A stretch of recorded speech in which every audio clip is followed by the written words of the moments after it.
Hello students, this is fifth part of chapter 8 of 7th class winds, storms and cyclones.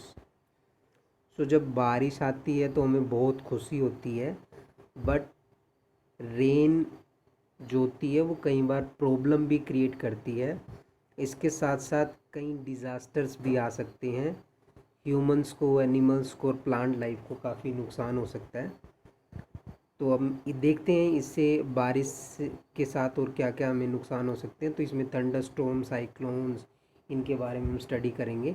तो thunder storm क्या होते हैं?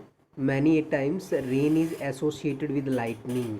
ठीक है, तो जब स्टॉर्म्स आते हैं लाइटनिंग के साथ और थंडर के साथ, उसको हम क्या बोलते हैं?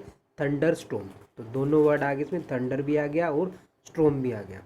तो thunder storm develop in hot humid tropical area जो हमने लास्ट चैप्टर में स्टडी किए थे, वहाँ पे हॉट एंड ह्यूमिड क्लाइमेट रहता है, तो वहाँ पे इसके आने के चांसेस ज़्यादा रहते हैं। इंडिया में भी फ्रीक्वेंटली थंडर स्टॉर्म्स रहते हैं। तो अब देखते हैं थंडर स्टॉर्म बनता कैसे है, कैसे इसकी फॉर्मेशन होती है। तो समर्स में क्या होता है? एयर जो वार्म होती है वो राइज अप करती है और मॉइस्चर बहुत ज़्यादा रहता है। तो राइजिंग टेम्परेचर से strong upward rising winds produce होते हैं, मतलब ऊपर की तरफ जाने वाली विंड्स प्रोड्यूस्ड होंगी।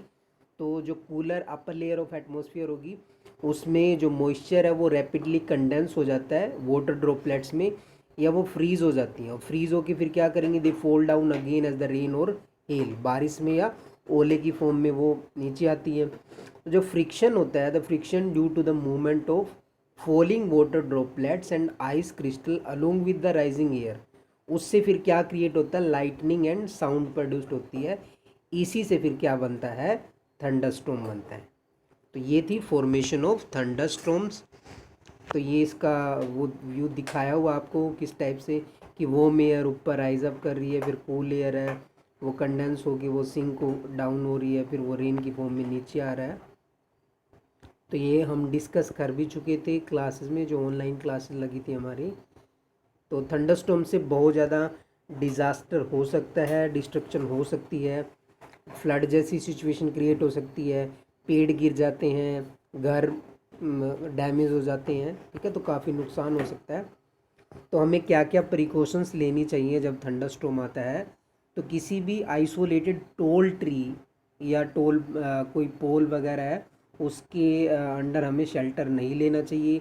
अगर आप फॉरेस्ट में हैं तो आप स्मॉल ट्री के अंडर शेल्टर ले सकते हैं, लॉन्ग ट्री के अंडर या टोल ट्री के अंडर शेल्टर नहीं लेना चाहिए, उसके गिरने के चांसेस ज़्यादा रहते हैं। ग्राउंड पे नहीं लेटना चाहिए। अम्ब्रेला नहीं लेना चाहिए। अम्ब्रेला मोस्टली वो जो जिसमें मेटेलिक रोड लगी हो, वो अम्ब्रेला आपको कैरी नहीं करना चाहिए।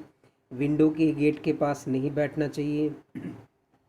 जो ओपन गैराजेज हैं, स्टोरेज शेड्स हैं, मेटल शेड्स हैं, वो सेफ़ नहीं होते हैं, क्योंकि मेटल पे इलेक्ट्रिसिटी, वैसे ही मेटल गुड कंडक्टर होते हैं, तो उनसे हमें दूर ही रहना चाहिए। कार में, अगर आप बस में हो तो आप वो आपके लिए सेफ़ हैं, लेकिन वो उस टाइम या तो आप ड्राइविंग रोक दीजिए या ड्राइविंग बहुत ही स्लो कीजिए। और अगर आप वाटर में हो तो वाटर से जल्दी बाहर निकल जाइए, और जहाँ बिल्डिंग आपको मिले सेफ़, वहाँ अपनी सेफ़ जगह ढूंढ लीजिए। और किसी भी इलेक्ट्रिक अप्लाइंसेस को, टेलीफोन वायर या इलेक्ट्रिक वायर को हमें टच नहीं करना चाहिए, ना ही ऑपरेट करना चाहिए। घर के अंदर भी हो तो सारे इलेक्ट्रिक अप्लाइंसेस हमें स्विच ऑफ कर देने चाहिए। तो ये कुछ प्रिकॉशंस हैं जो आपको बताई हैं। नेक्स्ट है साइक्लोन के बारे में हम स्टडी करेंगे। तो cyclones are usually formed over seas in tropical areas near the equator. और इक्वेटर में आपको पता है गर्मी रहती है ट्रॉपिकल एरियाज में। तो देखते हैं फॉर्मेशन ऑफ साइक्लोन कैसे होती है। तो cyclones are usually formed over sea in the tropical areas near the equator. तो सन क्या करता है? ओशन वाटर को हीट करता है, इससे वाटर एवोपरेट होगा, वेपर्स बनेंगे एब्जॉर्प्शन ऑफ हीट की वजह से। तो sun also heat the air over the sea, जो उसके ऊपर की एयर है उसको भी वार्म कर देता है।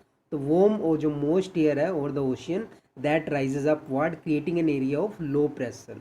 तो हम शुरू से पढ़ते आ रहे हैं कि वार्म एयर है ऊपर की तरफ राइज अप करती है, उससे लो प्रेशर क्रिएट हो जाता है।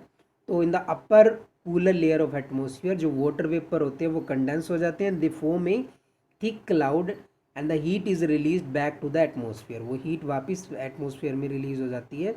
तो जो हीट रिलीज होगी एटमोसफियर में वो अपनी सराउंडिंग एयर को वार्म कर देगी। ये वार्म एयर फिर क्या करेगी, tends to rise and cause a further drop in the pressure, फिर वो राइज अप करेगी और उससे फिर प्रेशर डाउन होगा।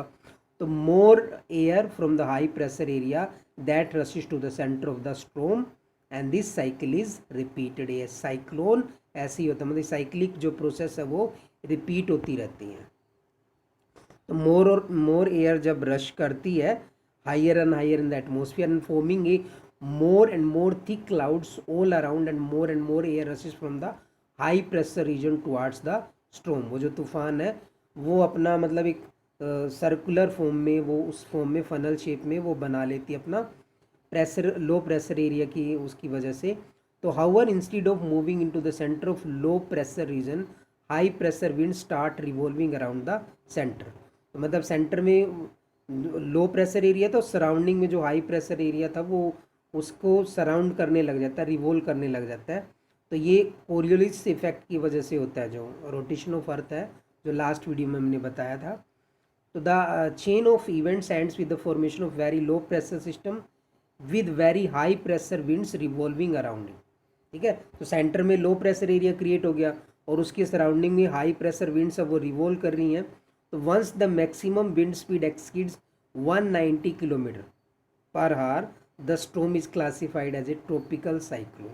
मतलब ये विंड स्पीड की वजह से हम इसको साइक्लोन को ट्रॉपिकल साइक्लोन बोल रहे हैं कि जब उसकी स्पीड 119 किलोमीटर पर आवर से ज़्यादा बढ़ जाए तो वो ट्रॉपिकल साइक्लोन। तो ये थी साइक्लोन की फॉर्मेशन कैसे होती है। ठीक है, तो इसको आप अच्छे से स्टडी कर लीजिए, कोई डाउट हो तो आप पूछ सकते हैं। Thank you.